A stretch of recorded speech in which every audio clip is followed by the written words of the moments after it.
¿Cómo están, queridos amigos? Gusto de saludarles. Una vez más, llegamos aquí a nuestro programa Un Café para Canut. Saludar a todas las personas que están conectándose en redes sociales y también a las personas que nos ven a través de la pantalla en Canal TV 8 de cable, BTR y todas las empresas televisivas de Mundo. Un gran abrazo a cada uno de ustedes. Estamos hoy día para continuar nuestro programa Un Café para Canut con un tema que es tremendamente importante y, como siempre decimos, para la gente culta, para la gente que quiere informarse, para las personas que consideran que es demasiado importante estar al día con los acontecimientos de nuestro país. Cristianos responsables, evangélicos, católicos y gente también independiente que valora las cosas importantes que ha producido esta sociedad occidental cristiana. Para esta conversación, hoy día tenemos un invitado muy especial, don Alfred Cooper. Déjenme hablarles un poquito de él. Alfred Cooper nació en Chile en una familia de ascendencia británica y se crió allí. Fue enviado al Reino Unido para estudiar en la Universidad de Bristol. Tras graduarse en lenguas modernas, Cooper se mudó a Montserrat para enseñar en secundaria. Regresó a Londres para estudiar ministerio y fue a Chile para ejercer el ministerio, ordenado entonces el año 1974. Fue capellán de La Moneda. Miren qué cargo tan importante para un evangélico. ¿Cómo que los evangélicos no han estado en política? Hemos sido muy importantes en los procesos de cambio cultural. Es escritor y doctor en teología, miembro de Plena, la plataforma evangélica nacional, y fue un gran amigo que me ayudó en la convención constitucional cuando me tocó defender la bandera cristiana. Y ya les dejo con él, pero quiero presentarle rápidamente, así muy rápido también, a nuestro panelista estable, a quien presenté con todos los detalles, el doctor Abraham Larrondo, cientista político, doctor también, y una persona que nos ha estado tratando de ayudar a entender un poco mejor todos estos procesos de transformación, de cambios sociales, educacionales, culturales y sobre todo políticos al interior del mundo evangélico. Pero vamos a comenzar con nuestro querido Alfred Cooper. Le vamos a preguntar cómo está, dónde está, qué estás haciendo, Alfred. Oh, está entrando un ángel. Mi esposa me trajo un cafecito. Qué maravilla. Estamos junto a ella, con Hillary, en Inglaterra, en Ajá. una gira llamada The Cooper Celebration Tour. Parece los Rolling Stones, pero lo que pasa es que estamos haciendo una despedida de todas las iglesias que han apoyado por años, 50 años, la misión que hemos llevado a cabo en Chile. Yo soy chileno, pero como bien dijo mi gran amigo Luciano y mi gran amigo Abraham, aquí estoy con los dos grandes candidatos que pienso yo podrían remover Chile para Cristo. Como decía, me enviaron acá a estudiar en realidad en secundaria al Oratory School, Bristol, etc. Entonces, acabo de completar mi doctorado en Oxford, por lo tanto, estoy completito. El último Café para Canut estuvimos conversando en torno a cómo ha sido históricamente la relación entre los evangélicos y la política en Chile. ¿Ah? Ya. Y ahí tuvimos a Luis Aránguiz Can, un doctorando también, ¿cierto? Y que se ha preocupado de entender este tema. Y fue algo pero fantástico. Nos acompañó también eh, Medina, ¿te acuerdas de Jeremías? Que fue Jeremia, mi gran amigo. eso, el director de la ONAR, de la Oficina Nacional de Asuntos Religiosos, y junto a Abraham ahí estuvimos conversando de este tema. Y luego empezamos a abordar cómo han sido las experiencias de organización de los evangélicos en torno al acontecimiento político, a cómo han logrado llegar a través de distintas plataformas, y Abraham nos ilustró, ¿no? Respecto a que, fíjate que ha sido como Renovación Nacional el partido que más ha abierto espacios al mundo evangélico durante todos estos años. Y también el hecho de que hay en diferentes lugares, y hoy hay un partido de inspiración evangélica, o por lo menos que Sí. intenta llegar o representar a los evangélicos. Bueno, siempre es un tema de discusión, pero que hoy día incluso tienen una candidata presidencial. Entonces, esas dos preguntas fueron las que trabajamos. El programa pasado fue muy interesante. Tuvimos una cantidad de gente que nos escribió para darnos comentarios, preguntas, etcétera, y las reproducciones del programa fueron tremendas, lo que muestra que la gente evangélica sí está interesada en tener una opinión que sea racional, inteligente sobre el acontecer político al interior de la iglesia evangélica. Cuéntanos un poquito, Alfred, ¿cómo has visto tú? Retomemos ahí. ¿Cómo has visto tú Yo esta fui uno, discusión? yo fui uno que quedó tan encantado con ese programa, lo vi entero y me dieron tantas ganas de participar en el programa que me encanta poder hoy hacer mi comentario. Cuando estuvimos juntos en la convención, mi querido Luciano, trabajamos mucho y te vi a ti muy metido en forma muy relevante, pertinente, en todos los temas políticos contingentes de ese momento. Me sorprendió tu habilidad y tu conocimiento y por tu trasfondo, el hecho de que podías hablar el mismo idioma y encima de eso mantener íntegramente un testimonio cristiano. Y comentábamos juntos mucho la importancia de esto y de lo que se decía en el programa, un poco la falta de una ideología evangélica. Y hablaba contigo de la importancia en tus libros, de tratar de elaborar lo importante es tener alguna plataforma que diga a dónde vamos, cuáles son, somos de derecha, de izquierda, del centro, cuál sería nuestra perspectiva económica, cuál sería nuestra perspectiva en cuanto a, no sé, los inmigrantes, la ley, etcétera, ¿no? Integridad, yo creo que un tema enorme es que debía verse que nuestra ideología busca una integridad en todo aspecto, es algo nuevo, falta contra la corrupción. Pero creo que el evangélico, yo digo, Dios los bendiga a todos, porque estamos aprendiendo. Desde un Abraham que valientemente se metió, hemos estado aprendiendo y es importante que nos metamos a la agüita. Así que aunque sean quizás en estos momentos algo restringidos, no han aventurado mucho algunos hermanos, los partidos que se meten, creo que hay que ser generosos con ellos, es decir, bueno, estamos aprendiendo. Ayudemos que a todos podamos aprender de cómo desarrollar evangelio y política en estos días. Oye, Alfred, mira, un poquito más, porque ahí se va a meter luego como león el doctor Larrondo a dar sus opiniones, ¿cierto? Ya. Por supuesto, muy certeras. Pero yo quiero aprovecharte, insisto, y tú dijiste algo muy atractivo, a mi parecer, y es el hecho de que en la Convención Constitucional logramos nosotros, como evangélicos, articularnos. Yo no hablo de mi persona como constituyente de la República, sino nosotros como evangélicos.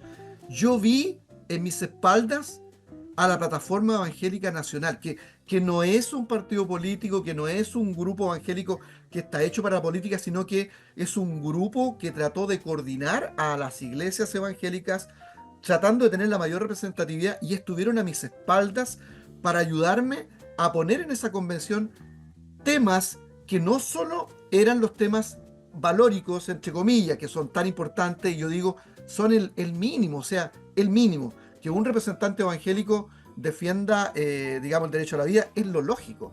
Que defienda que no haya ideologización en los colegios es lógico. Que esté hablando por el derecho preferente de los padres a educar a sus hijos, que además es constitucional, es lo lógico.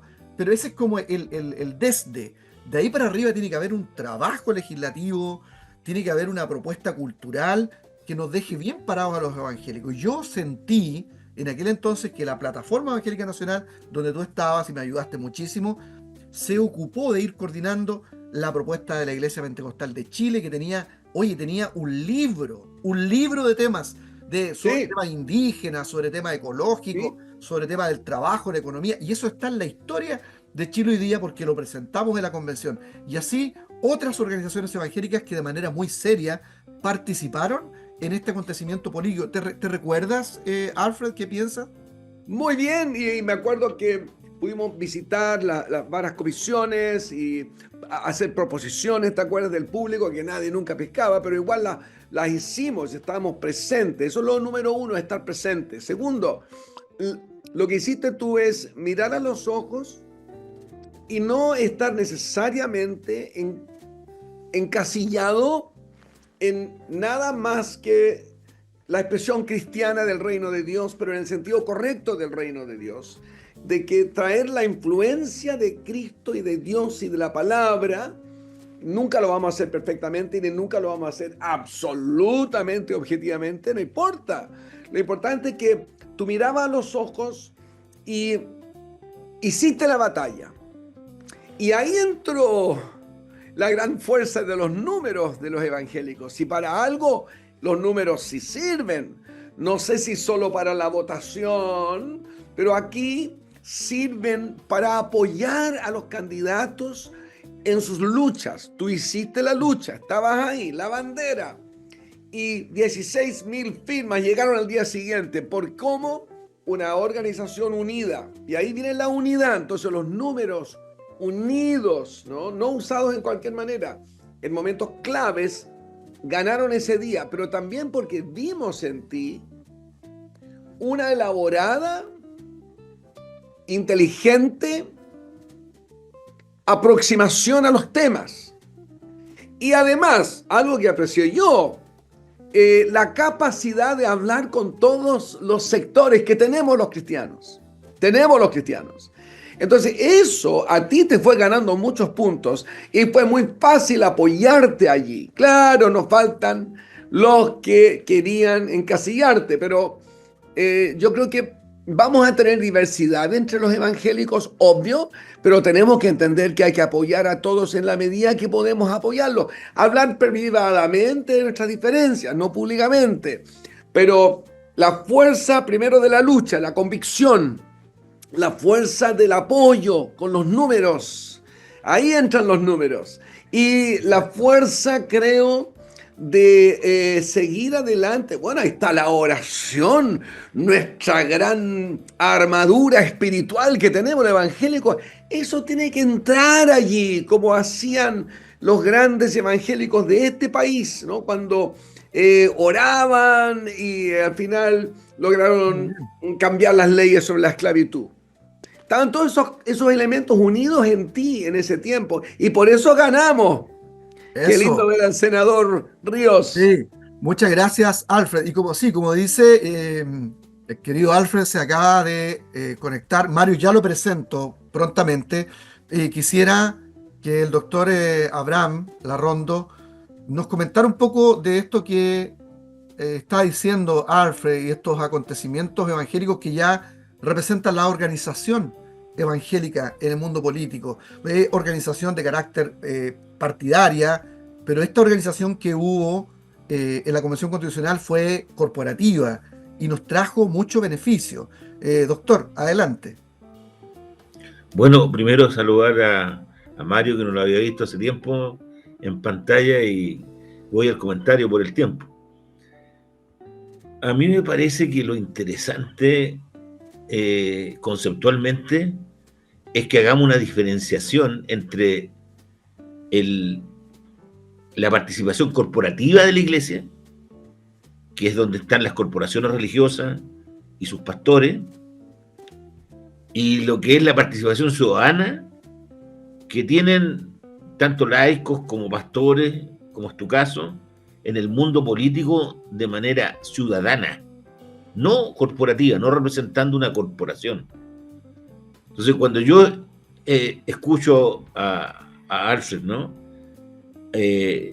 Veo un actor político no partidario de un segmento u otro de la línea ideológica, sino un líder, ¿cierto?, que representa una corporación de fe, donde hay principios, valores que representar, pero que son de neutralidad política. Si de una manera más clara al mundo político habría que decirle, son principios y valores transversales. Y por eso no vemos a un Alfred de derecha o de izquierda o de centro o surrealista o abstracto, no, lo vemos con un contenido doctrinario de forma de vida, que viene y emana de la institución moral que es la Iglesia. Porque si hay algo que la Iglesia aporta como luz y sal, como decimos nosotros, basado en Mateo 5, ¿verdad? Que somos sal y luz, es una luz y una sal moral, es influencia moral. Y yo creo que eso tiene que estar en forma permanente en los estados, ¿eh? La presencia moral que entrega la Iglesia, no el dominio o la extensión de una corporación a cogobernar con un país o con una nación, no. La presencia moral es muy importante porque eso se hace presente en la conducta cultural, en la cultura, en la familia, en el valor de la vida, en la libertad, en el respeto a la propiedad. Ese valor moral y ese contenido moral, lo voy a decir de manera contingente, ¿no? O para generar un poquito de chispa, ¿no? Es lo que le ha faltado a este gobierno. Le ha faltado ese padrón moral, esa fuerza moral. Es que estos muchachos partieron diciéndole no a la Iglesia. Y no solamente a la Iglesia evangélica, sino también a la Iglesia católica. Y es como que toda representación de las instituciones morales las dejaron fuera. Y mira el resultado. Es que no para la corrupción. Es que no para lo no moral y lo amoral, lo inmoral. Es que no para. Porque el rol corporativo de la Iglesia es justamente un rol modelador de la conducta moral. Es cierto, hay otras instituciones también morales. La misma educación entrega un factor moral. Hay otras instituciones que son racionales, de pensamiento, también son morales. Pero aún esas instituciones están fuera de este gobierno y por eso está el resultado que tenemos en la corrupción. El último punto, si alcanzo, tú dime, pero aquí hay una falta de comprensión de parte del pastorado de la Iglesia evangélica, de entender que hay ciudadanos como tú, que eres candidato a diputado hoy día, o como yo, que un día fui precandidato a parlamentario, qué sé yo, de entender que hay personas con dones, con talentos, con preparación, que sí tienen que estar en el campo político desarrollando un rol de influencia política, no solamente moral. Porque pareciera ser que queremos cargar en la mochila de los evangélicos solamente el archivo de lo moral. No. Hay que llevar adelante el archivo de la educación, el archivo de la gestión, el archivo de la economía. Y por lo tanto, tenemos que entender que nuestras iglesias, recuerda que yo soy hijo de pastor y toda la vida he sido, no sé lo que es ser católico. Yo le digo a mis amigos católicos, no tengo idea de ser católico porque creo que hasta mi tatarabuelo era canuto, ¿no? Era evangélico. Entonces, por lo tanto, no tengo ese patrón. Pero sí tengo que entender también nuestras falencias, y una de las falencias es no reconocer ministerios políticos, gente con dones, con talentos maravillosos, y que no los dejamos actuar por un temor corporativo o por una restricción corporativa y por un interés corporativo, que ya me voy a referir a eso en una experiencia para respetar los tiempos esta vez.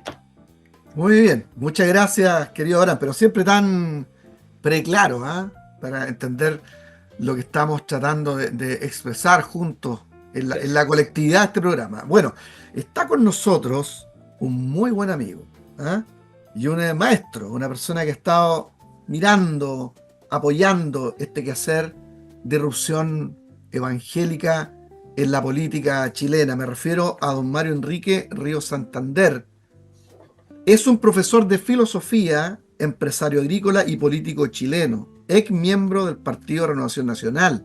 Se desempeñó como regidor por Los Ángeles desde el año 1966 hasta 1969 y como diputado por la 19ª Agrupación Departamental de Laja, Nacimiento y Mulchen, por 2 periodos consecutivos, entre 1969 y el 73.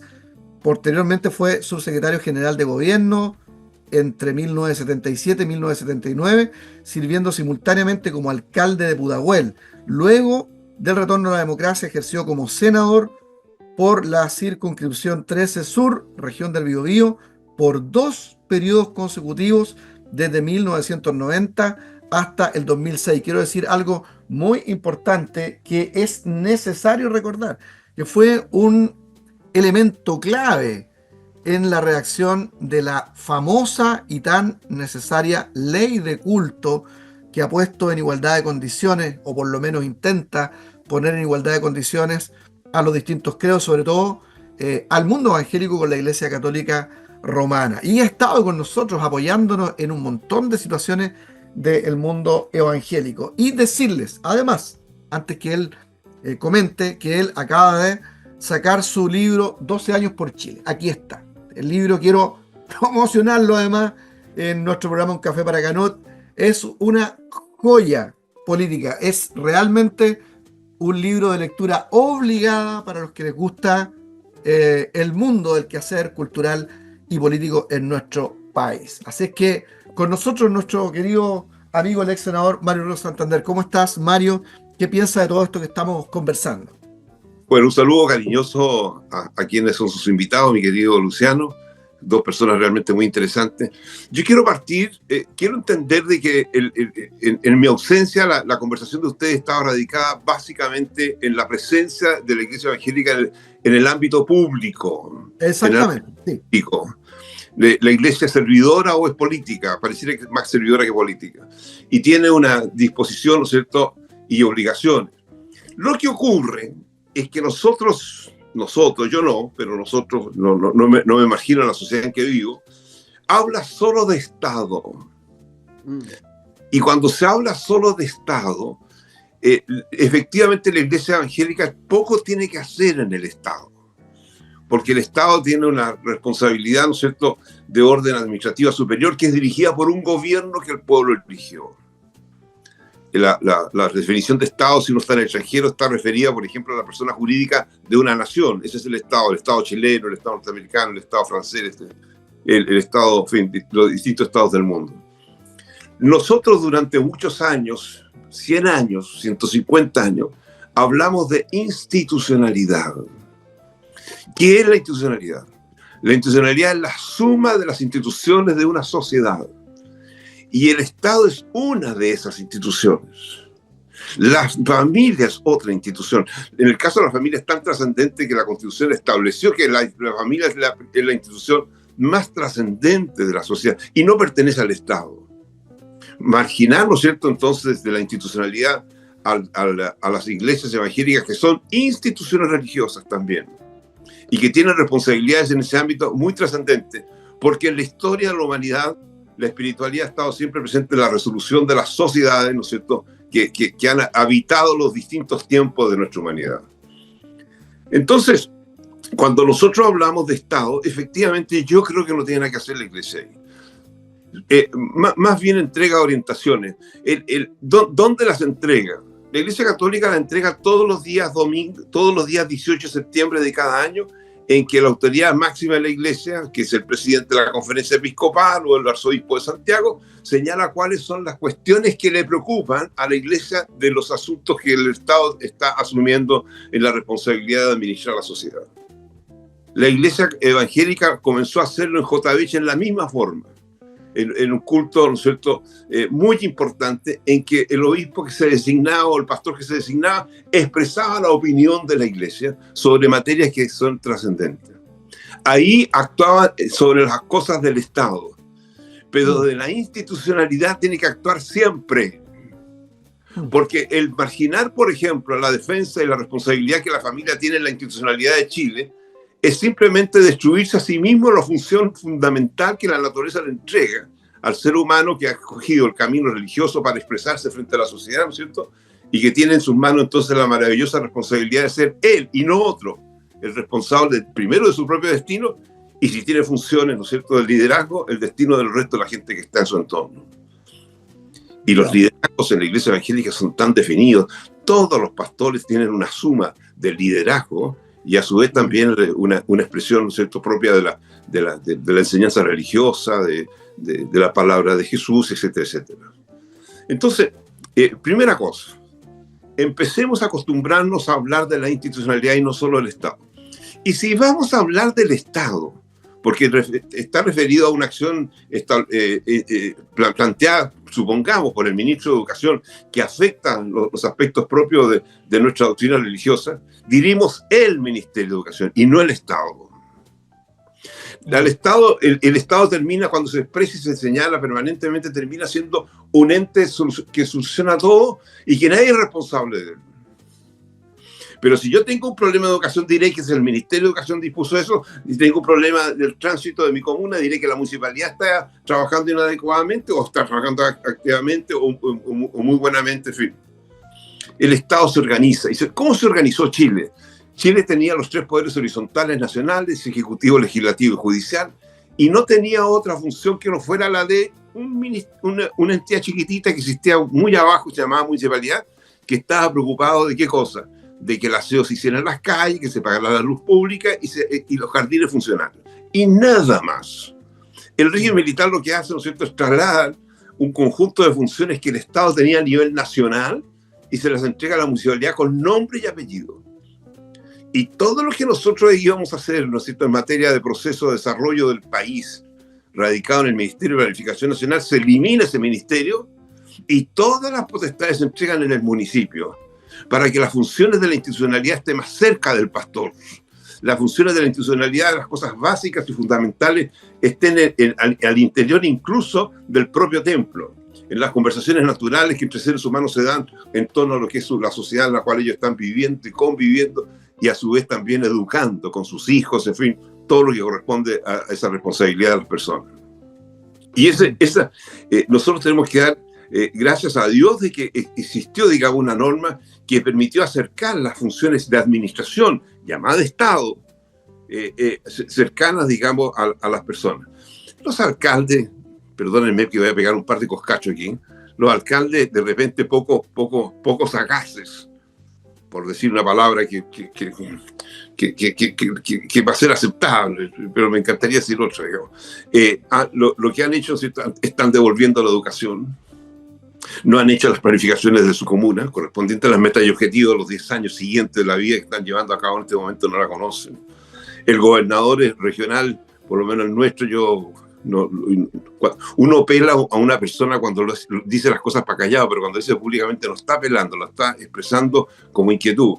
No sé cuáles son las metas y objetivos de la región nuestra, la región del Biobío, ni tampoco será el resto de las regiones del país, porque nadie habla de esas cosas, porque hablan del Estado y no de las responsabilidades que individualmente a cada uno de los sitios de la administración pública de Chile le corresponde.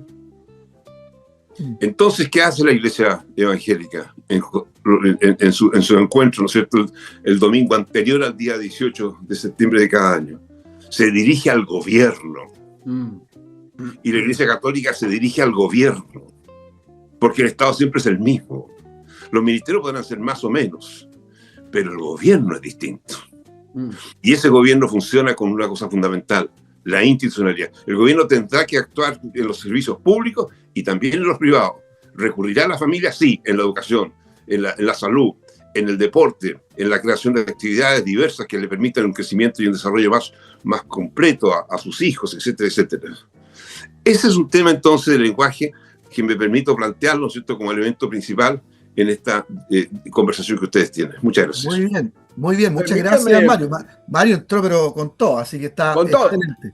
Y me hizo pensar, escuchándolo, que la Iglesia Evangélica llegó a ese punto donde ustedes pudieron tomar la madurez de la Iglesia en ese tiempo, la unidad bajo figuras como el obispo Navalón, Colin Bass y otros, lograr una institución evangélica, ¿ya?, que fue influyente. Pero eso se logró a través de un masivo un crecimiento y una vigorosidad espiritual que hasta Al-Alif lo sorprendió. Él nunca entendió por qué el pueblo chileno, Al-Alif, ¿no es cierto?, que escribió el refugio de las masas, nunca entendió como marxista por qué el pueblo chileno no se hizo marxista, se hizo evangélico y describe el refugio de las masas. Estoy en desacuerdo en muchas cosas que él dice ahí, pero fue una obra maestra. Pero cómo esta masa con vigor espiritual crecen tanto, pero además sirven. Y creo que la mayor fuerza del evangélico ha sido en las cárceles, como se ha dicho. Pero, por ejemplo, hasta el día de hoy estaba conversando con gente en mi iglesia que quiere ir a abrazar a los adolescentes dentro de los hogares, ¿no? Que antes era el Sename, ahora están en pequeñas familias de hogares. Y quieren bendecirlos, cuidarlos, sacarlos de ahí. Y todo, obviamente, con una motivación plenamente de servicio. Tengo la impresión que estamos llegando a una nueva etapa en el mundo evangélico donde sí hay partidos políticos y Dios los bendiga, hay que aprender, como decíamos antes, pero ¿cómo influiremos en el futuro? Es nuestra pregunta. ¿Cómo debemos llegar a una articulación de pensamiento, ideología evangélica en el país ya madura? Como instituciones, muy bien, hablando del Estado, termino con... Acá estoy en Inglaterra, don Mario, estoy acá haciendo una vuelta por muchas iglesias y usted bien sabe que acá está unido el Estado de la Iglesia y es muy influyente, no es la terrible lacra que a veces se propone, no, han sido muy influyentes, aunque hoy es cuestionable. Pero en Chile no es nuestro futuro unir iglesia y Estado, pero es posible. ¿Cómo influiremos, es la pregunta que estamos trabajando, en el futuro? Déjenme decirle algo, porque está siempre muy interesante tener personas que saben tanto, que conocen la historia, y en este programa podemos ir de aquí y pasar a cualquier otro tema. Me doy cuenta por la capacidad que tienen ustedes, pero déjenme moderarles con mucho cariño y respeto en una pregunta que tengo en mi cabeza y que seguramente será del interés de las personas que nos están siguiendo. Para eso... y en esta ronda quisiera una opinión de cada uno de ustedes, por los minutos que nos están quedando, que me digan qué piensan, porque fíjense, tengo aquí un texto sobre lo que piensa la inteligencia artificial de nosotros los evangélicos y de todo este quehacer político. Hay que saber preguntarle bien a la inteligencia artificial, ¿eh? Pero bien hecha la pregunta, fíjense lo que me dice la inteligencia sobre este tema evangélico político. La idea de que los evangélicos chilenos son apolíticos resulta ser un mito. Escritores diestros del tema sostienen que ese supuesto apoliticismo oculta en realidad una postura conservadora claramente política. Surgió, por ejemplo, de la influencia de misioneros extranjeros y del desencanto con la izquierda. Antes de los años 60, los evangélicos mostraban afinidades con el socialismo, compartían preocupación por los pobres y sectores marginados, pero luego vieron a las izquierdas como peligrosas y a las derechas como neutras, lo que permitió mayor libertad a los evangélicos conservadores. Eso dice la inteligencia. Y este último párrafo. La socióloga Eugenia Fediakova describe a los evangélicos como un actor emergente en la política postdictadura. Señala que el movimiento evangélico se consolida cada vez más como un nuevo protagonista de la sociedad civil tras romper su marginalidad histórica. En los 90 los evangélicos impulsaron ideas de formar partido propio y postular a un candidato entre 1995 y 1999. Aquí hay uno que parece que está en el centro ahí del huracán, ¿no? Que nos está planteando la inteligencia artificial, porque ese candidato a la presidencia o precandidato a la presidencia de la República evangélico es acá nuestro querido amigo el doctor Abraham Larrondo. Aunque esos proyectos no prosperaron plenamente, Fediakova destaca que esa experiencia les permitió medir sus capacidades políticas y exhibió su crecimiento poblacional y cultural ante los partidos tradicionales. En suma, los estudios apuntan a que la imagen de los evangélicos se ha vuelto más compleja. Ya no son vistos como un grupo homogéneo y pobre, sino como un sector diverso que busca integrar su fe con los retos modernos. ¿Por qué les planteo esto? Porque fíjense que la semana pasada, en nuestro Café para Canut, apuntamos el hecho de que hoy día, y después de todos estos intentos por tener un partido evangélico o por tener mayor presencia en distintos partidos del espectro, con evangélicos nuestros, hay un partido, el Partido Social Cristiano. Yo fui parte de ese partido, di las razones por qué yo salí de ahí. No hay problemas personales, sino tengo diferencias estructurales con la manera de mirar la vida y de plantear cómo se debe liderar un partido político, ya que nos deje bien como evangélicos. Pero está ahí, y prueba que efectivamente ha avanzado el mundo evangélico en su presencia en el mundo de la política en Chile. Entonces quisiera un punto de vista de Abraham sobre este punto. Luis Arangui nos comentó sobre este artículo que él publicó, donde él considera que aún somos una fuerza, o es una fuerza débil, el mundo evangélico, para tener un partido. Nosotros esperamos que les vaya bien, ¿no? Yo ya no estoy ahí, espero que les vaya bien, que hagan bien las cosas. Pero ¿qué piensas sobre esta organización y los sucesos actuales, querido Abraham? Le voy a preguntar a cada uno después en la ronda su opinión, ¿ah? Yo creo que me alcanza esta respuesta de tiempo porque tengo que salir. Como te dije al principio, me disculpa. Pero mira, yo soy de los que creen que todas las expresiones políticas de los evangélicos hay que respetarlas. Eso es lo que yo creo. Y yo respeto lo que ha hecho el Partido Social Cristiano en términos electorales. Por cierto, que discrepo de la orgánica política interna que mantiene y sus relaciones de alianza, de forma de hacer alianzas políticas, ¿no?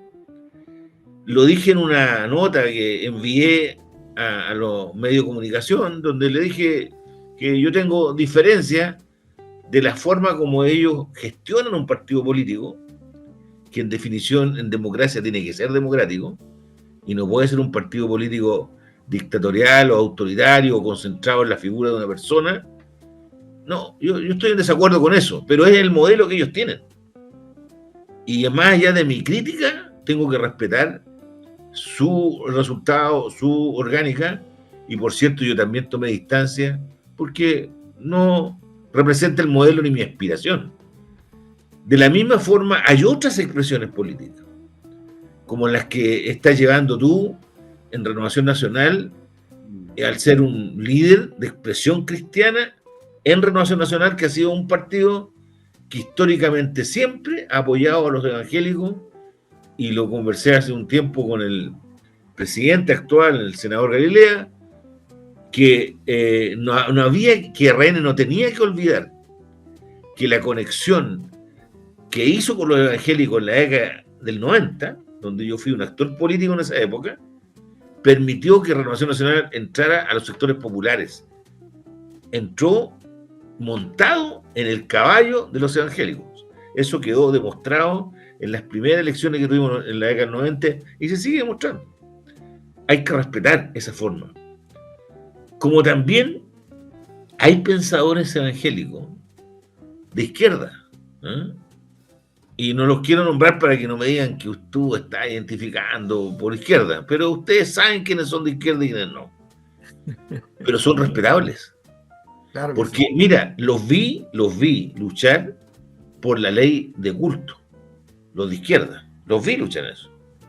Una de las molestias que tenía Juan Pablo Letelier, y que está escrita en los anales de la historia de la biblioteca de la Cámara de Diputados, que él se quejaba porque yo pactaba con Renovación Nacional y ellos estaban como socialistas, ¿cierto?, apoyando la ley de culto, y que no debíamos nosotros capitalizar esa relación, porque él veía que el voto evangélico se iba a ir hacia la derecha, y tenía mucha razón, para allá fue.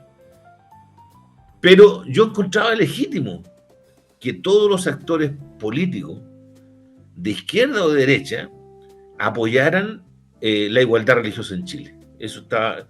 entonces, pero había gente evangélica de izquierda en un sector u otro. Cierro esto, mira. Yo creo que esto de respetar tiene mucho que ver con el tema también de la convergencia futura que viene. Y esto a corto plazo. Y los temas los tocó recién Alfred cuando hablaba de la participación de la iglesia. Hoy día el relativismo moral genera una contradicción muy fuerte contra todo el pensamiento cristiano evangélico. Y nosotros vamos a tener que converger, sobre todo en tu gestión parlamentaria futura, que así lo espero, vamos a tener que converger en cierta columna vertebral común de los valores de vida, libertad, propiedad, familia, orden social. Vamos a tener que converger. Sí. ¿Entiendes? Y no voy a seguir desarrollando cada punto de eso, pero hay 5 puntos de convergencia que nos van a hacer converger con los distintos sectores de auténticos evangélicos. Y como lo dije, y con esto cierro, personas que son representantes de corporaciones religiosas, como a mi juicio, con todo respeto, lo de Alfred hoy día, como personas que son simples ciudadanos, pero que son de fe cristiana y que tienen legítimo derecho a estar donde quieran, pero sin negar sus principios esenciales de vida y de desarrollo humano. Eso. Muy bien, entonces, ¿qué piensa sobre esto Alfred y luego el ex senador Mario Ríos?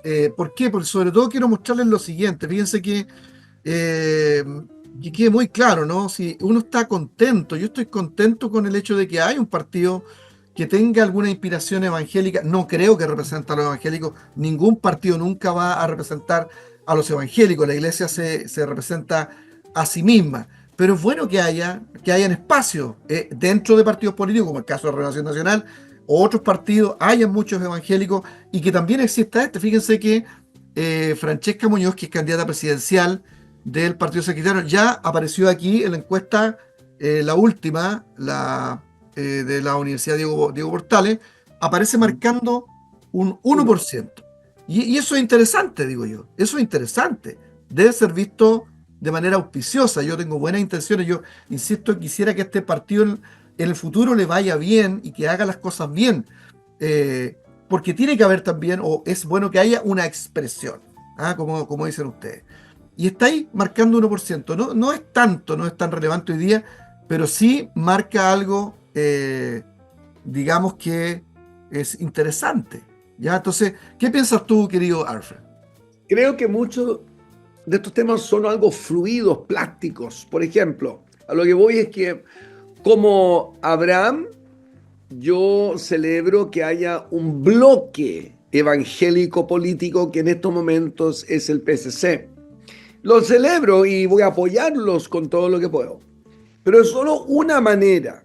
Históricamente no ha sido la más exitosa en historia. O sea, hay grupos como los laboristas acá en Inglaterra que se juntaron, eran cristianos, grupos dentro, pero ellos lograron más finalmente agrupándose e infiltrando, si se quiere hablar así, participando en los grandes partidos políticos. En Inglaterra es o sea, están los laboristas, la derecha, la izquierda, pero se metieron ahí, en este caso, en la izquierda. Entonces hay un elemento muy grande, querido Luciano, con la participación, por ejemplo, tuya. Importante que no seas visto solo como un catalista de conversaciones políticas, sino que también sepamos dónde vas tú, porque creo que tú debías estar ahí en la Cámara de Diputados. De esa manera, tú y el grupo con quien tú vas, y ahí está el tema, los laboristas lograron grupos, The Fabian Society, otros grupos influenciales en el Parlamento, se van agrupando y ahí adentro, usted junta con otros cristianos, oran juntos, ahí empieza un mover cristiano dentro de los partidos políticos. Yo creo que es muy, muy importante realzar eso además. Entonces, Yo veo un futuro donde cada vez más cristianos se agrupan, se juntan, no van a ser todos de la misma doctrina exacta, no es una denominación, no es una iglesia, pero nos respetamos, entendemos a dónde vamos, nos juntamos, oramos, confiamos en Dios y hacemos la labor allá adentro, en la cancha. Esa para mí es la forma de movernos como evangélicos que influirán en Chile. ¿Está muteado de nuevo? Ok, muy bien, gracias Alfred, excelente. ¿Y qué piensa el senador sobre esta irrupción política dentro de los partidos tradicionales, evangélicos, sobre todo en la Renovación Nacional, como ha dicho Abraham, que ha sido como lo más notorio, ¿no? Hoy día también hay evangélicos dentro de republicanos y aparentemente también de libertarios. Pero está el Partido Social Cristiano con esta candidatura a la presidencia. ¿Qué opinión le merece a usted, senador? Está muteado, ¿ah? Tiene que reactivar el audio.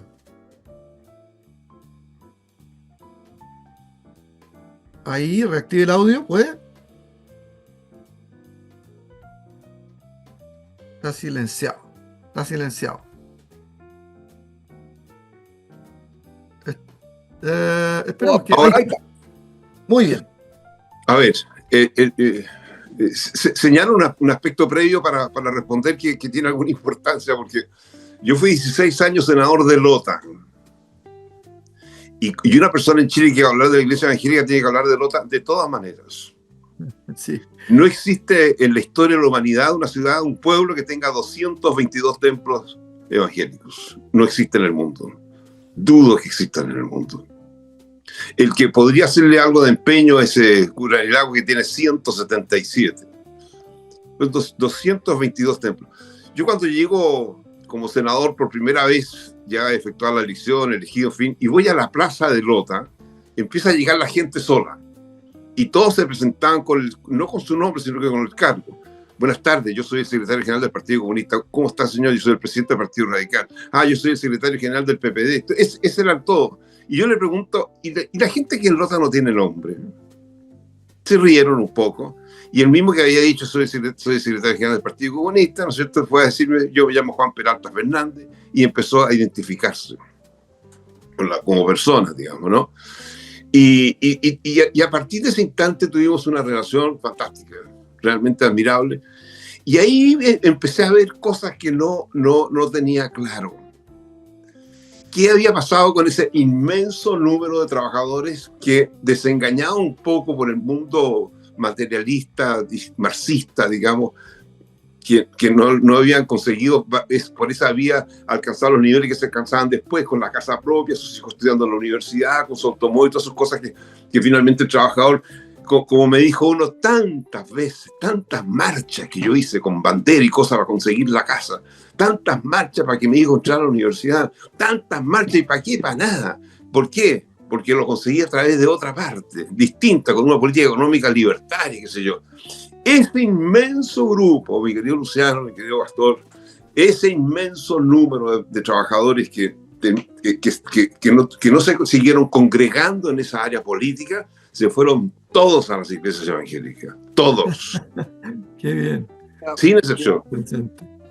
Y es, ¿no? ¿Cierto? Un ingreso a la asamblea evangélica, por así decirlo, realmente admirable.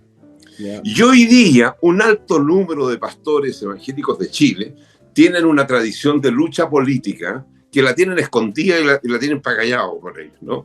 Porque están en otra cosa y porque en esto les ha ido mejor que en lo otro. Porque los temas graves que tenía el país, hoy día lo está volviendo a tener lamentablemente de nuevo, pero hubo un momento, ¿no es cierto?, en que las esperanzas de la casa propia, del niño estudiando en la universidad, que el automóvil, la señora, etcétera, etcétera, todo se cumplió. Y eso permitió entonces una observación distinta del mundo que estaban viviendo y se encontraron, ¿no es cierto?, con las iglesias evangélicas, con las puertas abiertas, dispuestas a recibirles y congregarse ahí, y ahí tener las reuniones necesarias que les permitan a ellos alcanzar una mayor espiritualidad en su vida, las mayores satisfacciones, las dorcas crecieron, las señoras manejando un poco la casa desde el templo mismo, por así decirlo, ¿no? Ese mundo social poco estudiado, desde mi punto de vista, y esto es tesis, solo tesis, ¿cierto?, conformó una sociedad muy distinta en muchísimos lugares del país o en todo el país. Primera cuestión.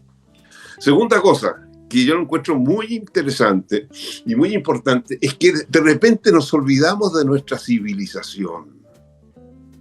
Cuando nosotros iniciamos una mirada de dónde estamos, obviamente que estamos en primer lugar frente a una área muy grande, ¿no es cierto?, que nunca había existido en la historia del hombre, que se llama civilización occidental cristiana. Así la llamamos nosotros. Los que no son cristianos dicen civilización occidental nomás, y punto.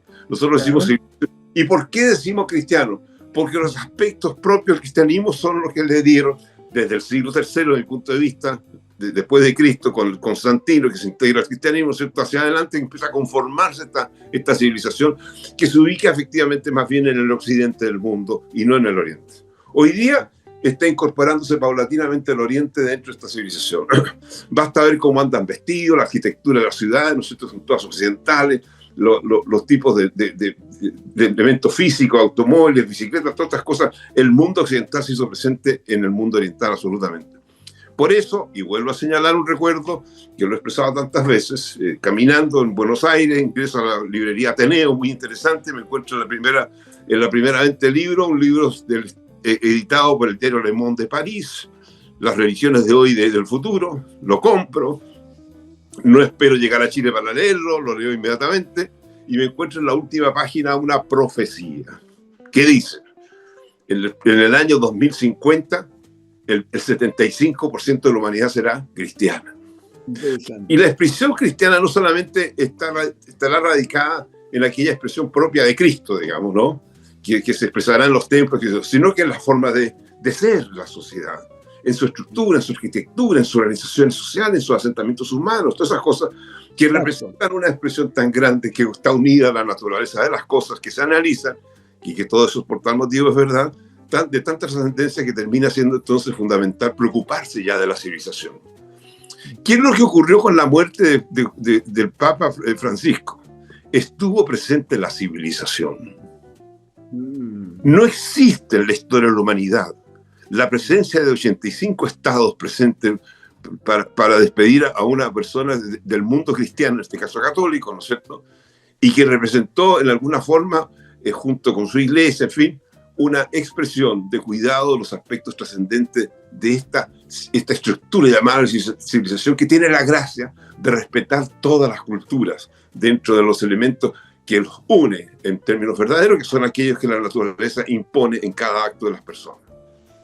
Todo esto entonces hace que la responsabilidad uno al observar, ¿no es cierto?, quiénes son los que sostienen esta civilización, yo concluyo con una respuesta clarísima: el mundo cristiano.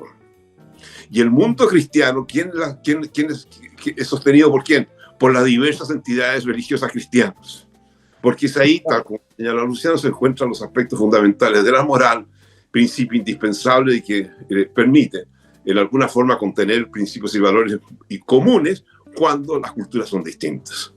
Ese aspecto que tiene una importancia tan trascendente, hay que volver a recogerlo de nuevo y entender que todas las personas que están asumiendo una responsabilidad espiritual o política o pública y se preocupa de este elemento que estoy señalando, tiene la maravillosa responsabilidad de ser un autor muy importante en el desarrollo futuro de la sociedad que está representando.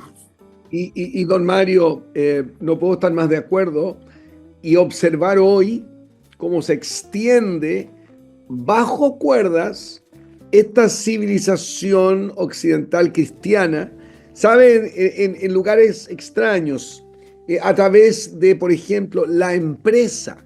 La empresa moderna ha adoptado muchísimos valores cristianos en el sentido de familia, Greenleaf, ¿no?, el líder siervo, y todo esto viene del cristianismo. Y claro, después de la Segunda Guerra Mundial, Japón adopta muchos de estos temas, Singapur y todos estos lugares, junto con un sorprendente crecimiento de la iglesia subterránea en lugares como China.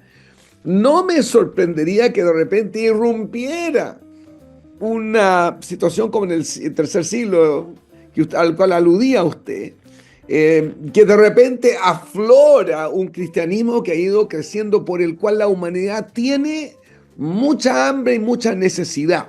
Y con esto termino.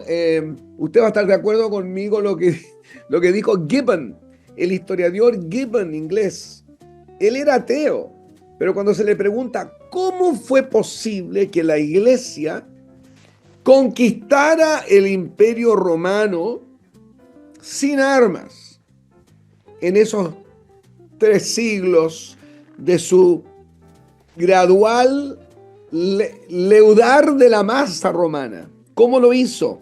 Y Gibbon dijo, es porque los cristianos pensaron mejor, amaron mejor y murieron mejor que todos los demás.